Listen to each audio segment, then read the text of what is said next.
Thank you very much. And Hirada, I really want you to meet my daughter. She may be a little older than you, but nevertheless, at least you can teach her the art of responsible spending. She doesn't seem to know that. And whenever I try to remind her, she says, "Why you're so random?" I don't know. Spending my money is always random. So I just thank you very much for inviting me. I love coming to anything that Annie does. If it's a conference, even better, because I get to talk to many more people than just her. And as I was waking up this morning on a Sunday morning, you know, an hour earlier, even though I should have stayed in bed, and I thought to myself, okay, on a Sunday morning, I'm getting up, I'm going to talk about the kind of Canada I want. Like, that's true commitment on my part. And it reminded me of this story, somebody once told me about a chicken and a pig who were walking down the street and they see a sign that says, you know, ham and eggs for breakfast, $3.99. So the chicken turns to the pig and says, you know, let's go. So the pig thinks about it and says, well, you know, for you it's just a contribution, for me it's a commitment. So I thought to myself, okay, you guys are all making a contribution, but I'm making a commitment here. So when I was asked to talk about a country where we, you know, that we want to live in or that we want to be when we grow up, I thought, you know, I want to be in a country where we take our multiculturalism and diversity to its logical conclusion. That is beyond sari and samosa syndrome, you know. You can wear your sari, you can eat your samosa, but that's about it. I want to take it beyond treating diversity as an Epicurean delight. Have you noticed how it is? We are so diverse, we have every restaurant under the sun. Really? You think I came here to cook food? Hell no. That's not great ambition on my part. So the few things that come to mind in a future Canada that I'd like to have. It's a Canada where I want Indigenous people, and I mean First Nations, Métis, Inuit, recognized and awarded the level of self-determination they seek to have, control over their land, lives, communities, and most importantly, history. I really want that. I want a Canada where immigrants and refugees actually support and uphold Indigenous claims, especially when demanding their own rights. Because what if I get my rights? At what cost? At whose cost am I getting these rights? And it's a very, very compelling and important question that I ask myself all the time as an activist for immigrant and refugee and racialized communities. Because it's not good enough for me to say, I'm here, I need to be accommodated, and just kind of forget about the Indigenous population or reduce them to a non-entity. I mean, I cannot erase them from history. They've already been erased too much from history. I also cannot do that because my kids are Canadian born. And I think it is incumbent upon me to make sure that they don't forget about Aboriginal people. I also want a Canada where we do not abandon the rights of citizenship and norms of democracy arbitrarily for some of the people. And I'll give you an example of Suad Haji. I don't know if you remember, she was a Somali woman who had gone to Kenya to look after her mother who was sick, had left her son behind, and when she was coming back and the Kenyan official at the airport said, oh, your picture doesn't match your face and therefore this is not your passport, that's bad enough. But it's the Canadian embassy that said, no, you're not Canadian. And she was stuck in Kenya with a small son here for months, trying to convince Canadian authorities, her government, that she was Canadian. Maharaj, one day he was living comfortably in Montreal with his wife and kid, and next day, at the request of a foreign country, United States, was sent up to a second foreign country, Syria, to lounge around in a jail. So when do we cease to be Canadians? That's arbitrary, right? I remember when I first came here, 24 years ago, my God, it's been so long. Never get married to someone who lives far away. Dumb idea. Anyway, so I came here about 24 years ago, and I remember that was the time time, it was 1988, I think. Remember Ben Johnson? And I remember I came and he was just, all over the place, the great Canadian hope, etc., etc. He ran, oh my God, the Canadians were like the best. And maybe a day later, he was a Jamaican. And I'm like, wow, it takes a urine test to get your citizenship here. Like, really? His fall from grace, it just took a urine test, that's it. Don't tweet that. But nevertheless, that's what I mean. I want a Canada where people don't cease to be Canadians because arbitrarily somebody decided, you know what, I don't think you're Canadian enough. I also want a Canada where race, A, is recognized that it exists, and B, we recognize that race is an organizing principle in our society, and we learn to unpack it and address it.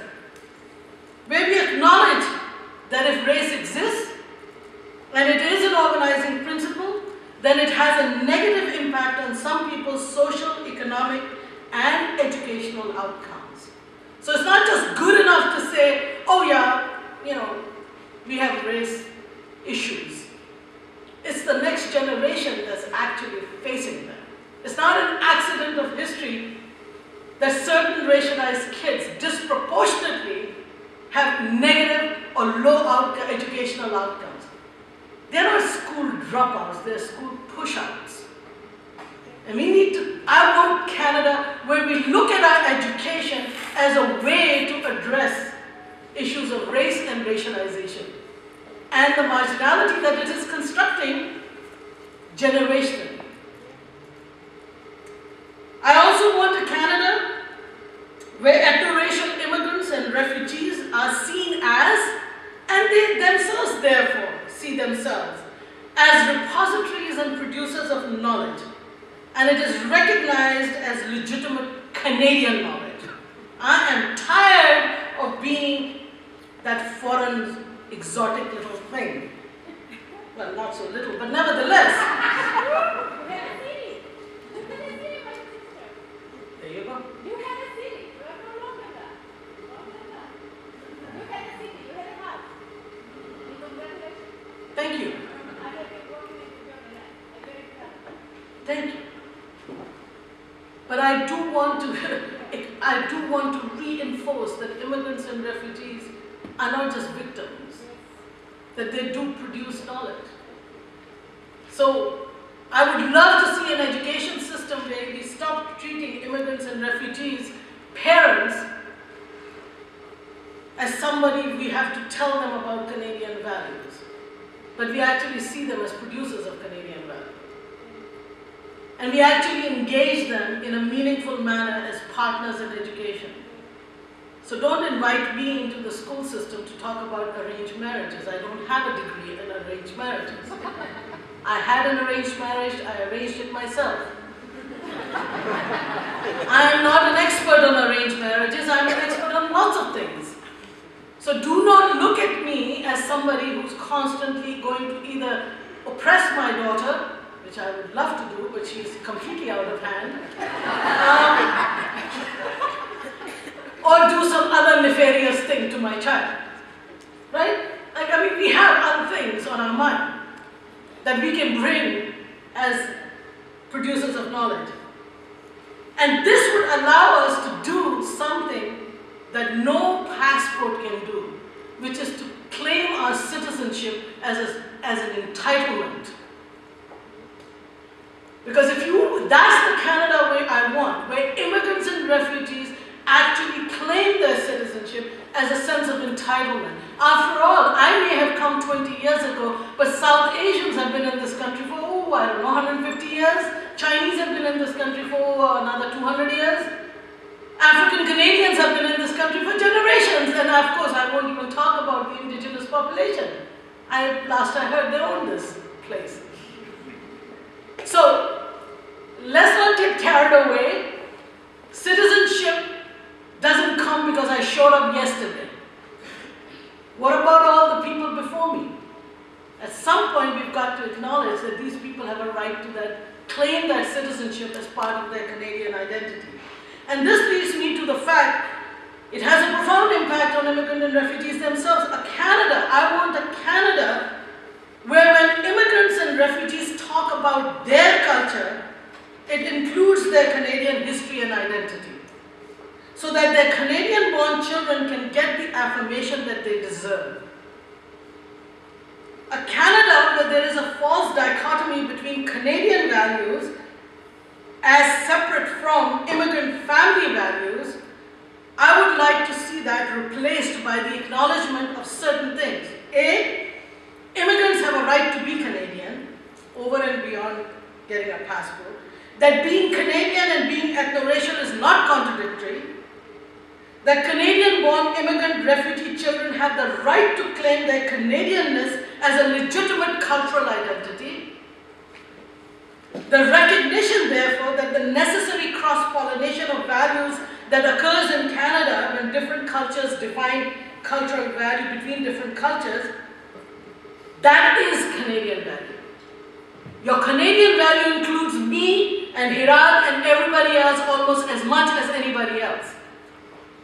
And therefore, in that recognition, both Hirad and myself and everyone else gets transformed. So Hirad is no longer a repository of his parents' notion of his Persian heritage, and my children are not a repository of my memory of a heritage from South Asia. I'm different, his parents are different, but he sure as hell, and my children sure as hell, include Canadian identity as part of their cultural identity.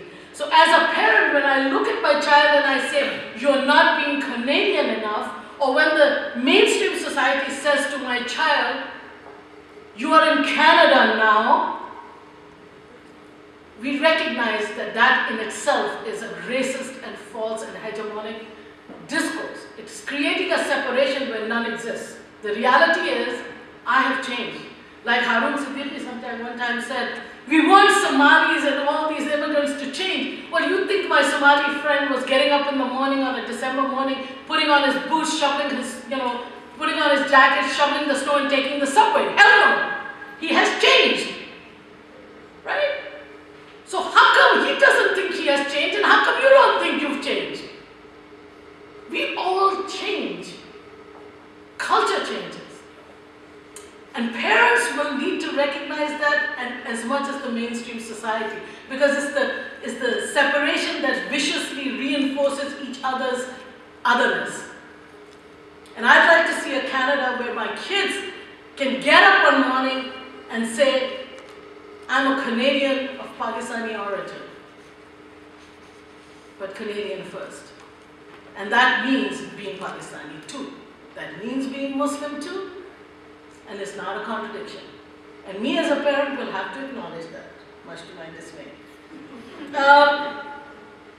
I joke. And of course, more importantly, I want a Canada where equity of outcomes is the standard by which we measure ourselves. So, Annie was talking about outcomes. Well, what exactly are we measuring when we measure outcomes? I don't want equality, I want equity. Because equality means we don't have to address our existing inequality. It means let's cover over our existing inequalities and start afresh. Well, guess what? That's wonderful if you already have privilege, but it sucks, man, if you're at the receiving end of it. I want equity. A recognition that we are at different places, that some of us are more equal than others. And create outcomes that are equitable. So you treat me differently in order to have me live an equitable outcome.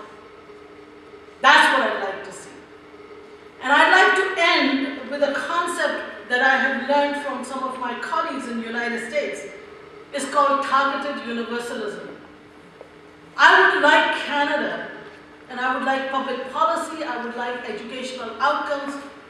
I want our practices to be informed by what is called targeted universalism, which is don't create a universal program and hope it addresses everyone, and if it doesn't, tough luck, but target it to those who are most marginal, most vulnerable, the chances are everyone will benefit. And I'll give you the example of accessibility design. You build a building with accessibility in mind because you're thinking about those who are in a wheelchair or have any other disability, etc., etc. You benefit everyone. But you don't think about that, and then you're running around looking for a ramp as an add-on. But once you get the ramp, you realize the bloody door doesn't open. And when you open the door because somebody is kind enough to hold it for you out of the goodness of their heart, you get close to the elevator and you realize it's too narrow or the buttons are too high. Ramp ain't gonna work, man. Equity so far has been seen as an add-on. It's not an add-on. I want to see a Canada where the fundamental design has equity and racial inequality acknowledged and addressed. You address that, the issues that most vulnerable and marginalized people in our society face, the rest of us are already privileged. We'll just benefit, man. So as far as I'm concerned, that's a principle I lead my life according to that. And lastly, okay, I thought that was the last point, but anyway, I have one other point, which is that I totally agree with Hiran. I think technology is an amazing thing. I know nothing about it, which is great. It's a very humbling experience because what it does is it tells you how you may think you are important and significant, but you know, don't know diddly. I'll give you an example. It's about my spouse too. I know spouses are such wonderful fodder for stand-up comedy. So my spouse, who is even more out of date, or maybe not, than I am. Anyway, one day he calls me, he says, he sends me an email, he says, we need to discuss something. I said, fine. Normally I have to take an appointment to have a conversation with him about our children. We met up in the evening, and he said, I'm very concerned. Our daughter is getting very isolated. I'm like, why? And he goes, she goes to school and she comes back late because she's involved in all these after-school activities, and she comes home and she just picks up her food, goes into her room, she's there in her room, comes down at 8 o'clock, picks up some more food, goes back into her room, she's working till 2, 3 in the morning, and goes to school the next day. I don't see her, I think she's getting really isolated. And I'm like, okay, hang on a second. You do realize that she's having a bloody party in her room. You do know that, right? She's on Facebook. She's got her music going. She's got her Gossip Girls going. She's doing her homework. She's BBMing. She's tweeting. You and I are the isolated ones. You and I are the lousy isolated ones. It reminds me of that joke from Mad Magazine where this middle-aged husband and wife are sitting in front of a fireplace, and it says underneath, shall we go out and have a fight in public or sit here and silently despise each other? And I'm like, really? You think she's the isolated one? We are the isolated ones. We are sitting in front of this idiot box called television, hoping that we have something in common.